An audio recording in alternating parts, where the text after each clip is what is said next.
What's up, Night Owl? Steely here, back with another video, and today I'm going to be showing you how to make money in Temtem version 0.5.10.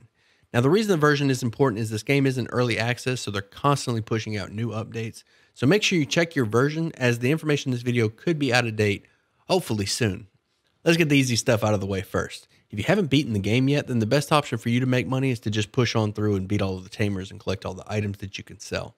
If you have beaten the game, then you've gotten access to a grappling hook.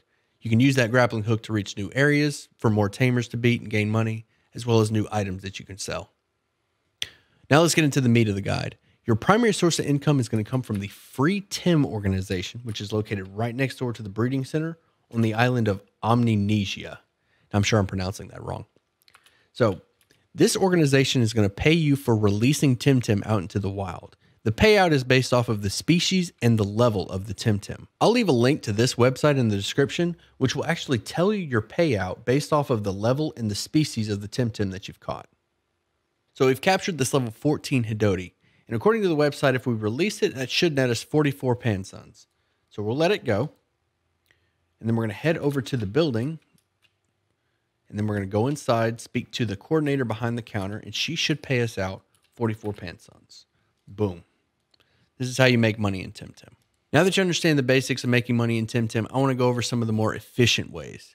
Now, chances are you're grinding all this money so that you can breed Temtem, and I would recommend that you grind the Temtem that you plan on breeding to make money. That way you can look for those perfect stats while you're making money. For example, I was catching a lot of mushy, which is my favorite Temtem, and the ones that had good stats I could keep, and the ones that didn't I'd let go and I could make money off of them for the breeding. Now, this won't always work for everyone, so I will be going over ways to make money if, for example, your Temtem is low level, you can't make a whole lot of money off of it, or maybe it's really rare, so you can't catch a lot of them. So I'll go over areas that you can go to make good money, but require a little bit of setup. So the first area I want to talk about is in ulterior Omninesia, and it's this patch of grass right here across from the volcano. You're going to need the grappling hook to get to it. Now, the setup for this area is pretty easy.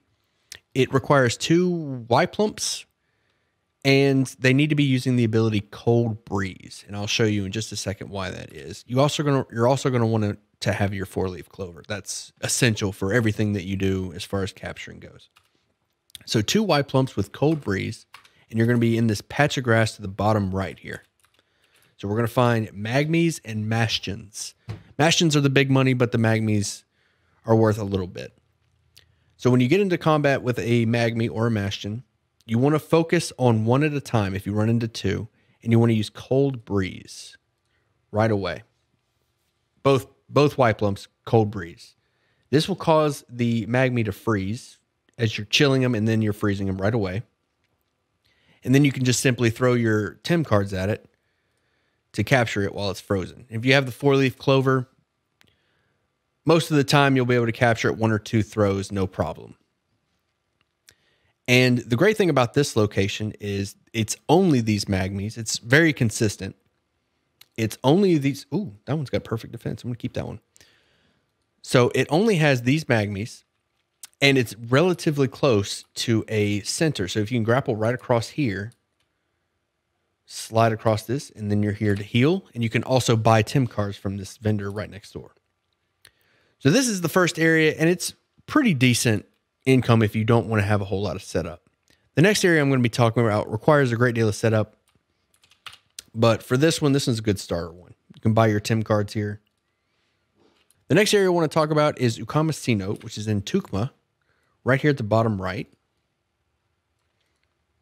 And this area is by far the best way to make money, but it also requires a good bit of setup. So for this area, you're going to want a Kinu with a 4-leaf clover, and it's going to want Hypnosis and Sharp Leaf. The other two abilities don't really matter.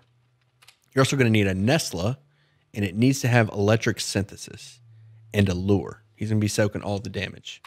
So from here, you're going to swim around in the water, or surf rather, in the water. And there's 3 Tems that can spawn here. The Y-plumps, the Ukamas, which are the big money, and then the Schweens, which are 5% spawn, but those are the most valuable.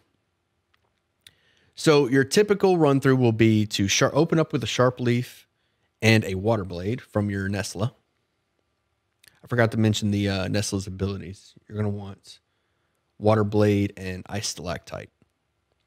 So you open up with those two abilities. That'll put this Yukama in the red. Hypnosis? Well, depending on what level your Nestle is. This one's 48. If it's not in the red, that you can hit it with an ice stalactite. But once it's in the red, you're going to want your Kinu to hypnosis it, and then you just start throwing Tim cards nonstop until you capture it. Shouldn't take more than a couple. I mean, this one almost got that one first go, and it wasn't even asleep yet.